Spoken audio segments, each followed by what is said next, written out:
On the show, we are joined by the Public Relations Officer at Uganda Cancer Institute. That is the Mulago-based Center of Excellence as far as cancer interventions are concerned. Christine Namulindwa, many thanks for joining us. Thank you too. International Childhood Cancer Day comes just a few days after the World Cancer Day.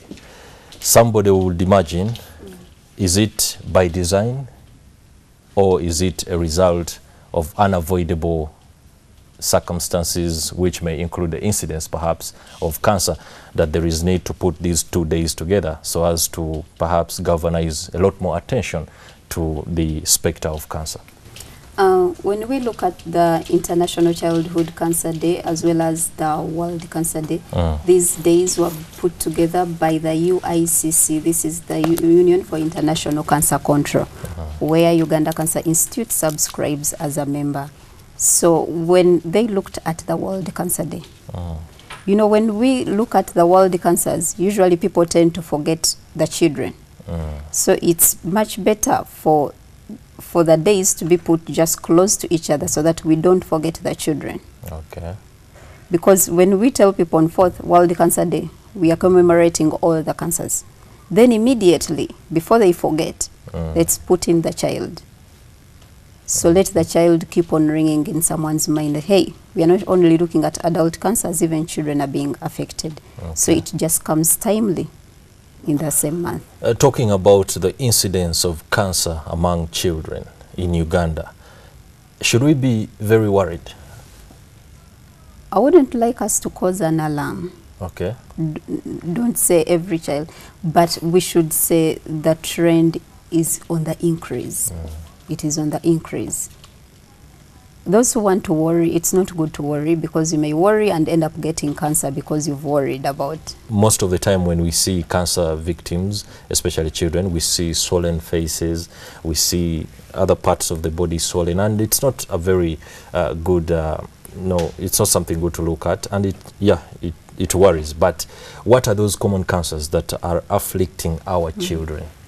I want to answer that in two ways. I want to first tell you about the cancer you've talked about. That is Burkitt's lymphoma. It usually makes children swell in the jaws. So this kind of cancer was discovered and named at the Uganda Cancer Institute in the whole world. It was called Burkitt's lymphoma because it was named after Dr. Dennis Burkitt, who looked at it and also found a cure for that same cancer. It's very curable. It is very aggressive, but the beauty about it, when the child is put on drugs, it reverses very fast. It is a very curable cancer. So the commonest cancers in children are Burkitt's lymphoma and cancer of the blood, which is called leukemia. What are the risk factors? When I heard about the International Childhood Cancer Day, my first reaction was to be taken aback. But then again, I thought about the increasing concerns about dieting among children, especially in the urban centers, and now increasingly rolling into the rural areas. There are public health experts who are concerned that children are eating badly, so to speak. The diets are not the best. They are eating ice cream, they are eating chips, they are eating fried chicken, and it doesn't really look good when it comes to the nutritional perspective. Should we, am I wrong to think that some of these practices are leading to the rise in cases of cancer among children? Yeah, our practices are leading the cases of cancers to rise in the children, just as they're also doing the same to the adults. So sometimes I get worried. You try to pass around these takeaway places. Family is just there with these young... The entire family father, around mother, a bucket of chicken, deep fried chicken, chips, and they're having ice cream. So you see that the diet is not good for these children. So which may lead to their immunity to get down and then hence get the cancer. So these factors, basically our lifestyle, they are driving a lot to the increase of cancers in children. But we also look at the infections. The infections are on the increase. Many infections among children? Yes, among children. Which ones are those? So we look at malaria. And then also these other bacterial infections. So you find that when a child gets those infections, they're not treated properly.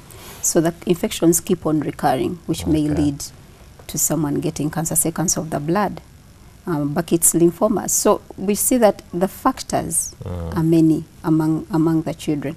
So you may wonder, finding a 1-month-old baby having a cancer, and you're like, what could be the problem? Yes. What could be the problem in that particular case? So you may find that this child, in the process, the mother was drinking alcohol, the mother was smoking. So you find that this mother may not be able to give birth to a healthy baby. Wow. Yeah, a healthy child. So when we tell people to get off, to change their lifestyles, if you're having many sexual partners, just as I said when the month was beginning, at least this month stick to one person, so that we see that we change the trends of cancers in the country. Live a healthy lifestyle, drink water, exercise a lot. Instead of grabbing a boda everywhere, say you're in a traffic jam, you should get a boda walk. You can walk. You can walk, exercise your body. Those who cannot walk, visit the gym. The aspects of vaccination or development of vaccines for children is something that I heard is ongoing. There are vaccines that have already been put in place. You talked of some of these cancers being curable, and it is, well, that is good news. At what stage should some of these vaccines be administered? Because my research indicates that at a certain point, a vaccine might not be as effective as it could be at an earlier stage. Why this discrepancy?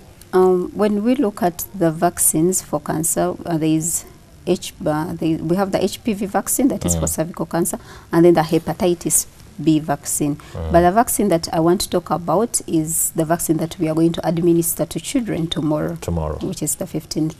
So this is the vaccine against cervical cancer. Okay. Tomorrow we are going to administer it to children between the ages of 10 and 13. So it is, research has shown that it is more effective when it is administered to children at that early age, other than at a later stage. Before how many years? Between 10 and 13. Yes. So those girls, those young girls should come to Uganda Cancer Institute for vaccinations, because so that we try to revert the trends of cervical cancer in the country. Cervical cancer is one of the most curable cancers. Once it's presents early, gets the treatment, it's cured.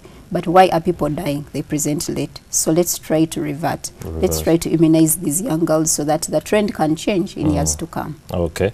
In light of tomorrow's commemorations, where is the national event going to be?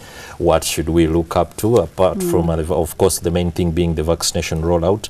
What else should we look up to tomorrow that people must be able to? So tomorrow, as the Uganda Cancer Institute, we've organized a media dialogue in the morning. It's starting from 8 to 10.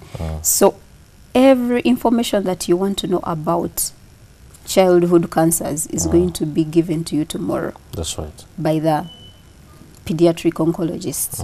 So they're going to give you this information tomorrow. So from that media dialogue, we shall have the vaccination of the children. At the same time, we are running a blood donation drive that day, because for every cancer patient, at least a liter of blood is required in their course of treatment. And where does this blood come from? From the people.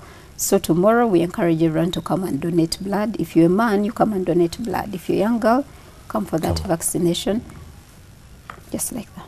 Okay. Yeah. Wow, that's very exhaustive for now.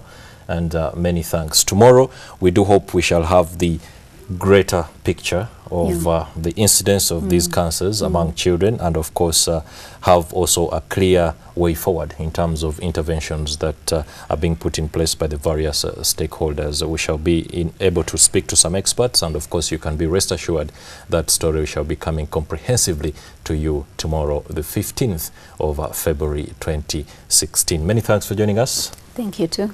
That has been the Public Relations Officer at Uganda Cancer Institute, Christine Namulindwa. That's it for now.